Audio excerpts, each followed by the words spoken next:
Welcome to the Julie Laughton Living Podcast, the place to get advice, tips, and tricks to building the life and luxury home of your dreams with 30-year business owner, designer, and builder, Julie Laughton.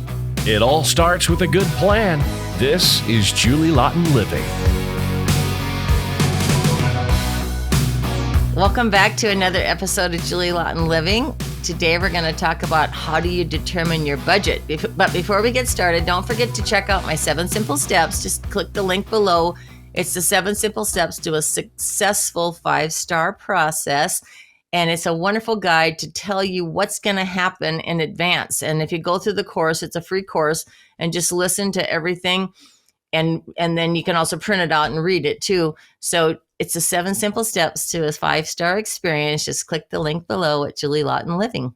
Okay, so how do you determine your budget? Okay, first of all, you could have a budget because this is the only amount of money you have. So maybe you just have a certain number, and then that's it. Because some people have a number, but then they also have a second number, like, oh my God, I got to have that. So they do actually have the money to do it. But some people want to try to put a budget on it, and some people have money and some people don't. So if you have a budget that you're fixed on, that you can't exceed, then you got to really go through the process of fine tuning way in advance. So what I do with my clients is, no matter what the budget is, we go through what needs to be done, like a thorough process of what's possible, what's not possible, day one, and what's going to blow the budget and what's going to push them way over the budget. But we still go through the process because you want to know what's possible in case you haven't thought of something.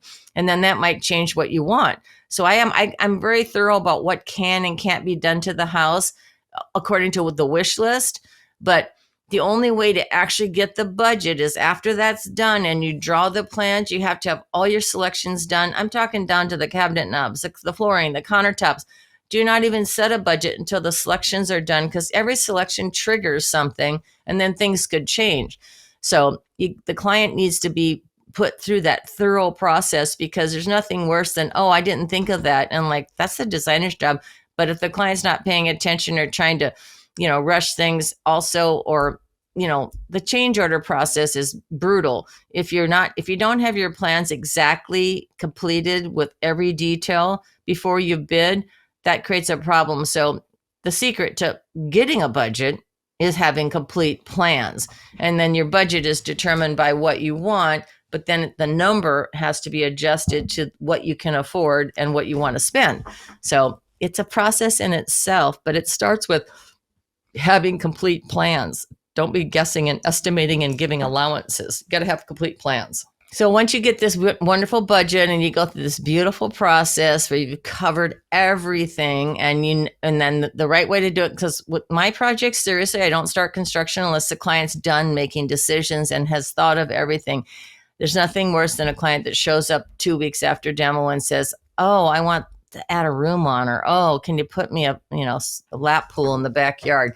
It happens, but we try to avoid that, but it has happened. But so if the plans are perfect and you've gone through the process and it's a remodel, the next thing that could be a surprise, which no one likes to hear, is the unknowns, because I don't have x-ray vision. Nobody else does.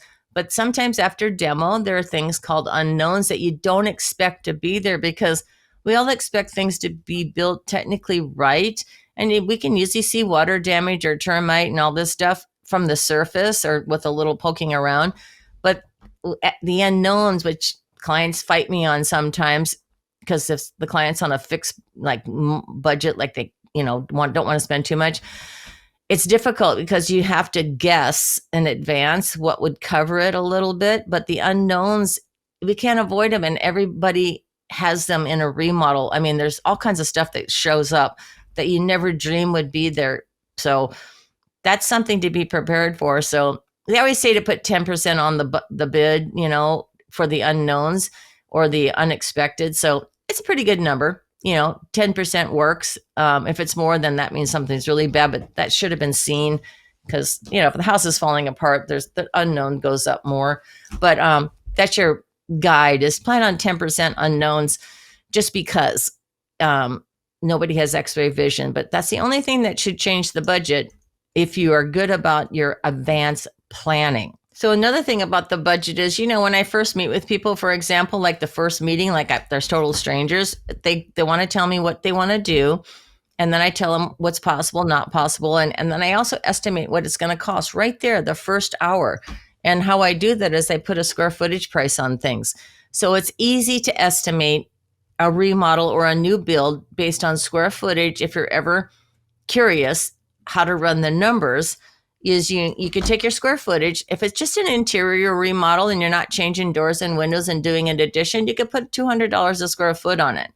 If it's an addition, to the building, like a brand new building, then you got to go up to $450 or $650, depending on the structure's materials, a square foot. And then if it's a second story addition, because the building's already there, you could do $350 to $450 a square foot. So all these numbers are good guidelines to give you an indication of what it might cost you. And then of course you have the plans that cost a certain amount, like a full scale remodel. The plans could be $150,000, with engineers.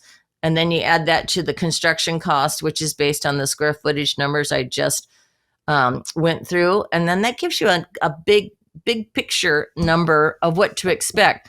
And if your budget isn't going to allow that, you need to not start. And you need to make sure that you reduce your scope of work, because nothing's going to make the numbers go down. The numbers are what they are. That's what people don't understand. It costs what it costs. It's today's prices, and every sub's the same price, and if they're licensed, bonded, and insured.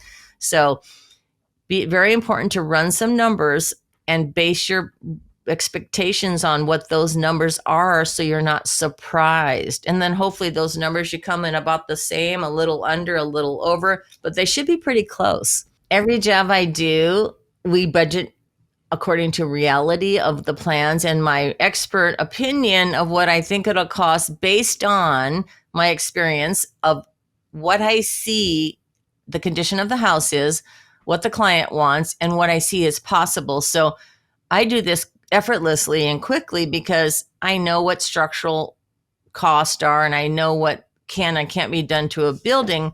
So the thing is, I always know what the number is day one.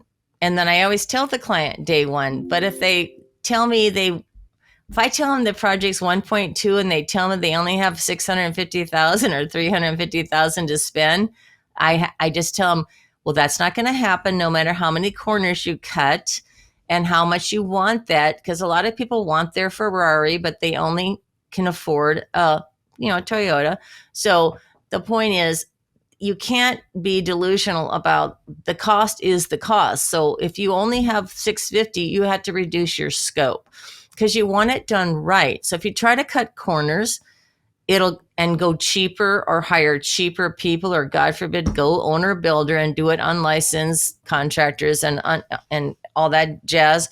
Not only are you going to double your cost at the end, but you'll have to probably start over or hire someone to clean it up. So if you manage to survive that, at the end of the day, you're probably going to spend the same money. So if someone tells you it can be done cheaper because you're cutting corners, you'll pay more in the end, is my point. So it's better to know the real cost from the professional, that's, the licensed person that knows the business. Architects, designers, and contractors, we all know what things cost because we've done it over and over. But cutting corners is dangerous because you probably have to redo it, or it'll fall apart a year later. Because if you don't do things right, like we build things to last, like it lasts 10 to 25 years and lifetime, guarantees of, work, because we maintain it. If you do the right materials and you maintain them, you have a lifetime of happiness. If you do cheap materials, like they call it the builder, the stuff, like I hate to use the big box store stuff and melamine and particle boards, that stuff falls apart in 5 to 7 years, if not 10 years. And then you have to redo it anyway. So if you do cheap, you got to redo it. If you do quality, it lasts a lifetime, and then you just have to maintain it. But if you do cheap, you're going to pay twice. So that's my point. Thank you for joining me on another episode of Julie Laughton Living Podcast, and we'll see you on the next one next week. And don't forget to check out my 7 Simple Steps. Just click the link and go to the 7 Simple Steps to a successful 5-star experience for your remodel and your new build. Thank you for joining us for this episode of Julie Laughton Living. For more information or to connect with Julie one-on-one, visit julielaughtonliving.com. And don't forget, it all starts with a good plan.